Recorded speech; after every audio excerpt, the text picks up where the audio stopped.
Olá, pessoal!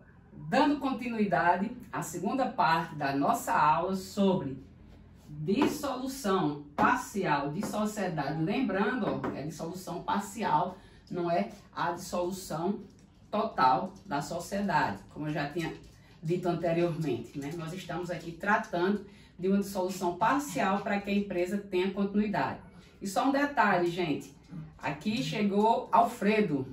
Alfredo veio aqui visitar a nossa aula, mas ele já está saindo. Alfredo, vem cá, Alfredo. Vem cá, Alfredo. Vou apresentar Alfredo para vocês aqui, bem rapidinho, para que vocês possam, né, saber quem foi aquele que latiu. Vem cá, Alfredo. Olha aqui, gente. Olá, turma.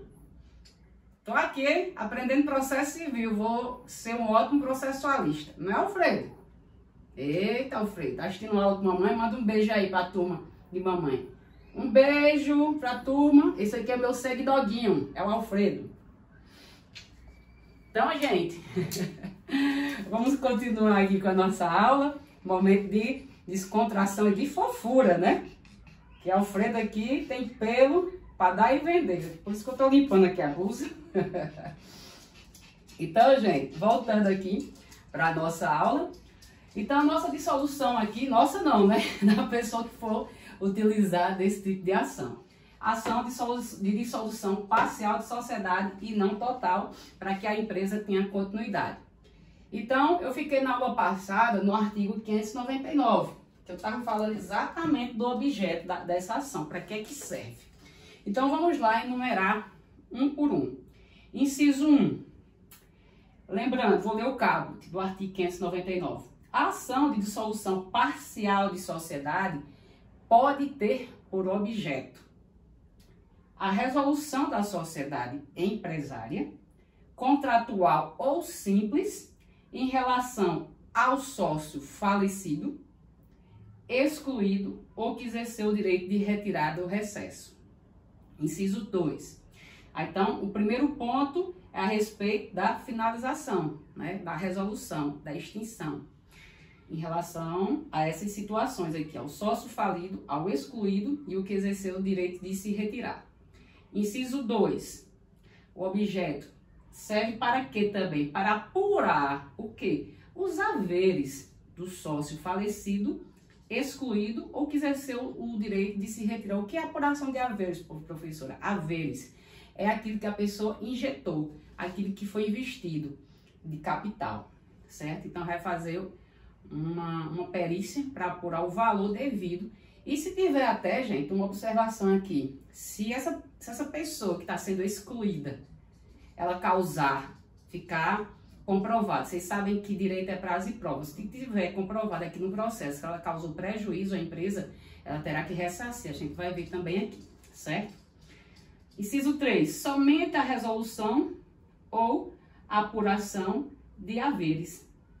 E lembrando, gente, com relação à petição inicial, esse parágrafo primeiro aqui, ele fala da petição inicial. Então, a petição inicial ela vai ter que estar devidamente instruída, com todos os documentos comprobatórios da existência dessa sociedade.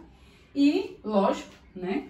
Olha aqui, petição inicial instruída com o contrato social consolidado, certo? Ó, com o contrato social consolidado. E a competência, onde é que vai ser? No fórum.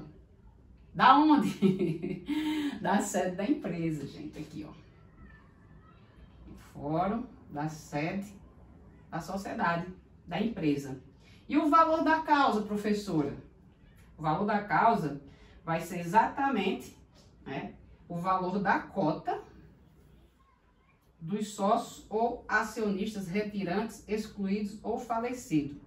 Aqui está no artigo 292, salvo me engano, vocês podem dar uma olhada aí, naquele do valor da causa, certo? Não sei se é o inciso 2, dê uma olhadinha aí para a professora, por favor, certo? Só para confirmar. Então, gente, ação de dissolução de sociedade, né? Nós vimos ali o objeto. Daqui a pouco vamos verificar o que? A legitimidade. Quem são as pessoas legitimadas para propor a ação de dissolução? A gente viu ali o objeto E a petição inicial, como ela vai estar instruída, a competência, o valor da causa, né? E além disso, nós temos, daqui a pouco eu vou trazer isso aqui, muito importante, que é a respeito do litisconsórcio necessário. Mas antes, vamos saber sobre a legitimidade, certo? Então, peguem o código, dá tempo, vou contar 5 segundos. 1, 2, 3, 4, 5. Para abrir, né, gente? Que a pessoa, a professora, já presume que você esteja com o código aberto desde a primeira aula. Então, vamos lá. O artigo 600 diz o seguinte: a ação pode ser proposta pelo espólio do sócio falecido quando a totalidade dos sucessores não ingressar na sociedade. Então, essa situação é qual, professora, né? Vamos supor, os herdeiros não querem continuar, né? O pai faleceu ou a mãe, e aí eles não querem permanecer na empresa, nessa sociedade. Então, quem vai figurar aqui, quem vai ter a legitimidade, vai ser o espólio, certo? Inciso 2. Pelos sucessores após concluída a partilha do sócio falecido. Nesse caso aqui, já teve a partilha do sócio falecido, e aí, né, quem vai entrar?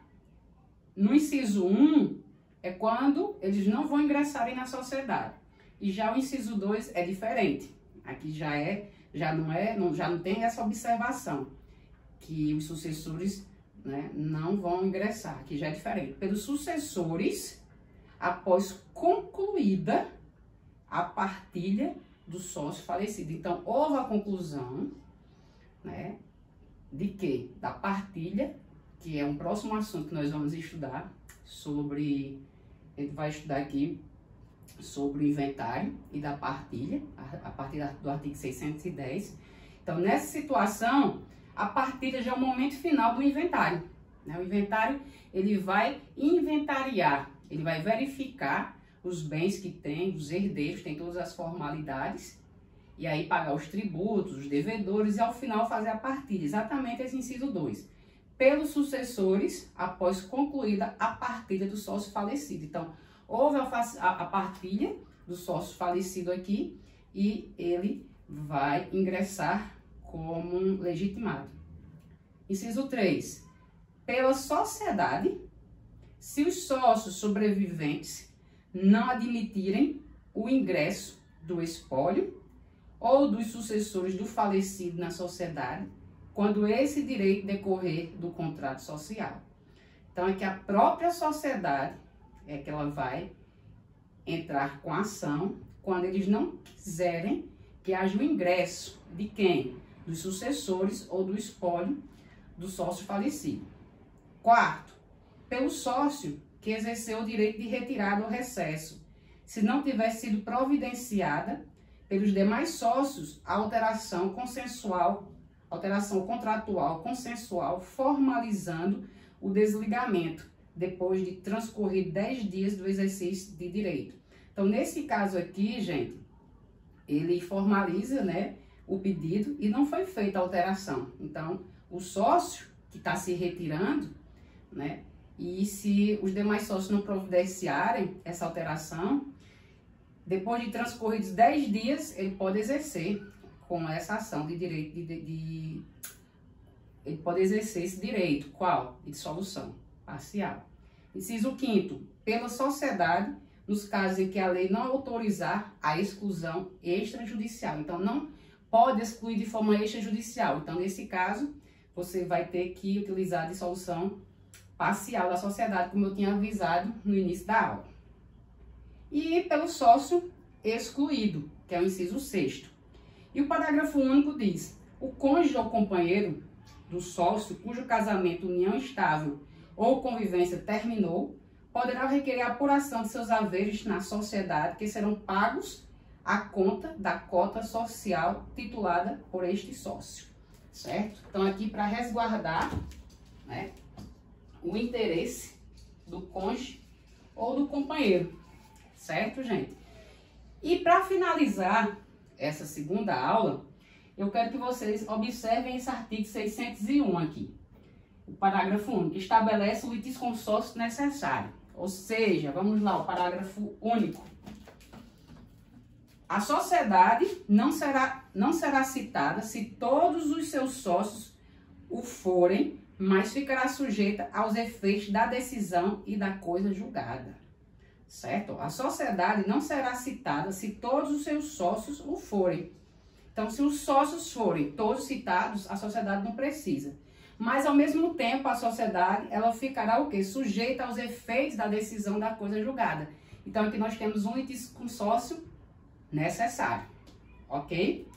E o artigo 601 diz: os sócios e a sociedade serão citados para o prazo de 15 dias para concordar com o pedido ou apresentar a contestação. Certo? Então, a ação de dissolução da sociedade, a partir que aciona o Poder Judiciário, então a sociedade e os sócios terão 15 dias para se manifestar a respeito, se aceita aquele valor que foi proposto ou não, né? Ou ela vai apresentar uma contestação. Certo, gente? O artigo 602 será próximo momento. Então, até já para a nossa terceira parte da nossa aula e finalizamos na terceira parte, certo? A terceira e parte final da nossa aula sobre dissolução parcial de sociedade. Um cheiro, fiquem com Deus.